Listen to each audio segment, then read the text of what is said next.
Hola a todos y todas. Bueno, voy a iniciar un breve resumen de lo que conversamos el día jueves 16. Un poco para el objetivo de esa reunión era terminar el punteo que habíamos más o menos iniciado y que estaba un poco en revisión de los conceptos que habíamos visto hasta ahora, o por lo menos que las lecturas habían traído hasta ahora, y la idea era concentrarse en el texto de Gerard Mendel. A partir de algunas consultas que fueron surgiendo, me pareció que para comprender o enmarcar el texto de Gerard Mendel, lo mejor era quizás ir un poco hacia atrás, pero tratar de describir cómo es la manera en que el psicoanálisis concibe al sujeto, digamos, partiendo de la idea de que la psicosociología se inscribe dentro de las corrientes del psicoanálisis, aunque no necesariamente sigue puntualmente el pensamiento de Freud, pero sí va a tomar algunos de sus conceptos. Entonces, cuando Gerard Mendel está pensando en el acto poder, está pensando en las relaciones vinculares, está pensando en el mundo interno del sujeto, cuando está pensando en la dimensión inconsciente, está de alguna manera inscribiéndose en la teoría de Freud. Bueno, que por lo menos a grandes rasgos, digamos, cómo define Freud el concepto de inconsciente y cómo lo toma Gerard Mendel. La idea de Freud empieza a trabajar con las enfermedades, con la neurastenia, como se decía en ese momento, con las enfermedades mentales, fundamentalmente con unos cuadros muy enigmáticos para la época que tenían que ver con trastornos orgánicos en apariencia, parálisis, dolores muy fuertes en diversas partes del cuerpo, desmayos, toda una serie de trastornos que cuando estas personas iban al médico a ver qué es lo que era lo que tenían, el médico no encontraba, los médicos, la medicina de la época no encontraba ninguna razón médica para explicar ni esos dolores, ni esos desmayos, ni los procesos amnésicos, ni ninguno de esos trastornos. Freud entonces empieza a trabajar junto con un colega que se llama Joseph Breuer, y empiezan a trabajar en una terapia que tiene que ver con la cura por la palabra, porque ellos se dan cuenta a partir del trabajo con algunos pacientes que lo único que cura a esos pacientes es ir recordando cuáles fueron los sucesos a partir de los cuales se desencadenaron esos síntomas. Ellos van a llamar entonces a esa terapia, la van a llamar cura por la palabra, porque básicamente lo único que realmente resolvía el problema de esos pacientes era poder recordar esos momentos.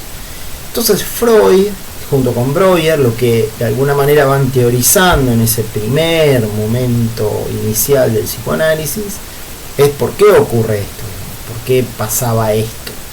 Y lo que ellos van a decir es que hay una serie de ideas en nosotros, una serie de ideas, de deseos, de imágenes, que porque son extremadamente perturbadoras para el yo, extremadamente perturbadoras para la conciencia las remite, las manda lejos, uno podría decir, detrás de la barrera del inconsciente en el inconsciente, detrás de la barrera de la represión en el inconsciente. Es decir, esas ideas, esos deseos quedan de una manera alojados ahí. La teoría del psicoanálisis lo que señala es que esos recuerdos, por más que estén reprimidos en el inconsciente, van a buscar una manera de canalizarse hacia la conciencia, de realizarse en la conciencia.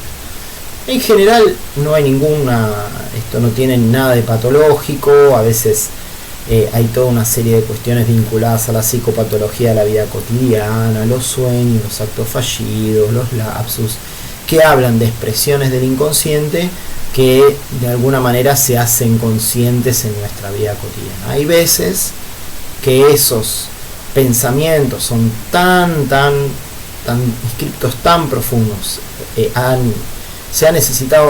sujeto ha necesitado tanta energía para reprimirlos, que tienen tanta fuerza esos pensamientos que vuelven a la conciencia de una manera de síntoma, un ataque de pánico, un trastorno alimenticio, lo que sea, una de la depresión, o en este caso el trastorno histérico. Es decir, Freud va a llamar a estos trastornos histeria de conversión, es decir, que esos pensamientos que han sido reprimidos, esas imágenes, esos deseos, vuelven a la conciencia de alguna manera disfrazados en el síntoma, en el dolor en el brazo, en las piernas, en el desmayo.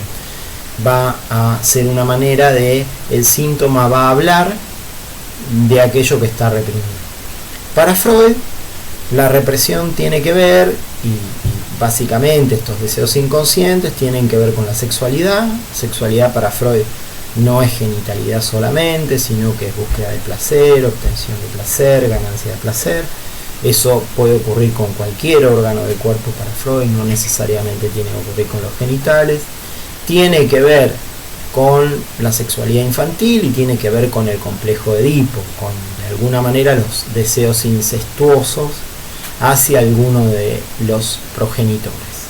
Entonces, si uno tiene que pensar, digamos, qué es en algún sentido la revolución o lo revolucionario en un sentido amplio de la palabra, no solo como revolución, sino como algo poco indigerible del psicoanálisis para el racionalismo, para el funcionalismo, bueno, es precisamente esto, que estamos siendo conducidos o también influenciados, incentivados por una parte de nosotros que no puede ser accesible a la conciencia, ¿no? Freud va a estudiar esto mucho a partir de la hipnosis. De hecho, vamos a ver un trabajo de él dentro de unas semanas donde él estudia de alguna manera el efecto de la hipnosis. El hipnotizador, va a teorizar él, de alguna manera ocupa un lugar en el inconsciente y desde allí conduce la voluntad del sujeto. Cuando el sujeto se despierta no se acuerda de lo que hizo. Bueno, pero vos te levantaste, abriste la puerta. No, yo no me acuerdo. ¿Por qué? Dice Freud que ese modo de operar es similar al del síntoma. Es decir, que en el síntoma está hablando una parte de uno, pero que no puede acceder a la conciencia. Bueno, esa idea es la que la psicosociología tiene del sujeto. Es decir, nosotros accionamos nuestro acto poder en el sentido de que por un lado somos actores, en el sentido que ocupamos un rol social, pero al mismo tiempo tenemos la capacidad de hacer cosas diferentes, pero esa capacidad no es infinita, esa capacidad está acotada por lo que hagan las instituciones. Podemos encontrar los intersticios, pero está acotada por lo que nos digan los demás, por lo que rigen las instituciones, y además está acotada por esta dimensión inconsciente que está en nosotros.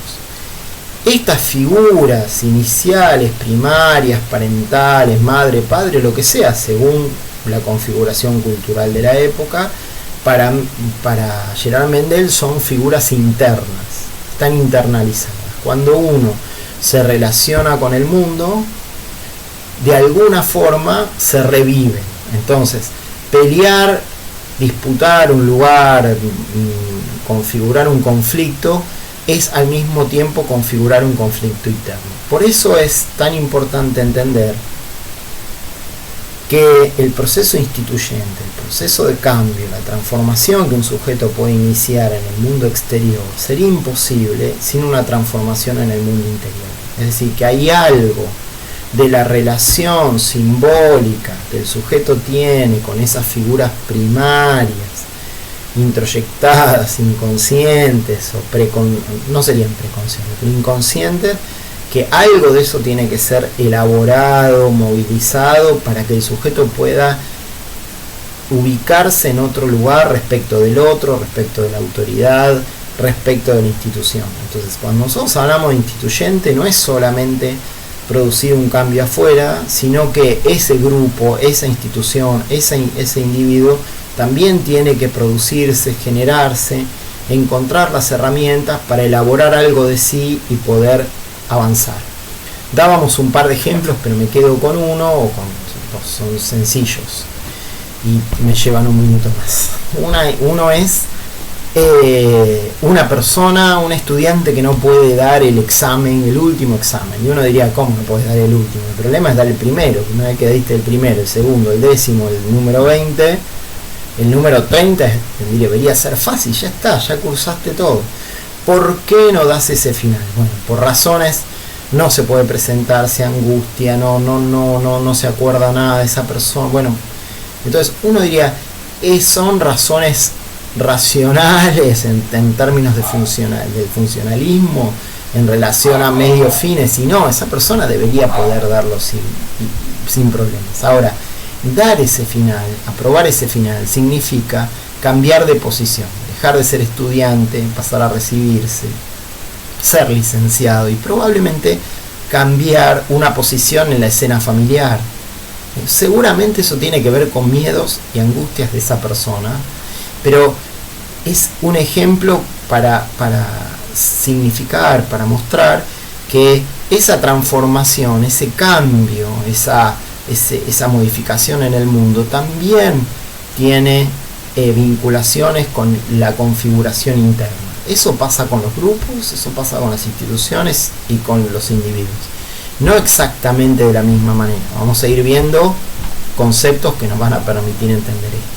Pero me parece que esto es clave para entender a Mendel y la idea que él tiene de no asimilar el acto poder a simplemente una acción desarrollada como un rol teatral en la sociedad. Hay muchas cosas, hay muchos planos que se desarrollan en nuestras acciones cotidianas. Bueno, creo que de nuevo me pasé bastante, pero bueno, sepan disculpar. El martes, nos estamos viendo con Stephen Ball y Aldo Schlemanson. Bueno, espero que tengan un extraordinario fin de semana.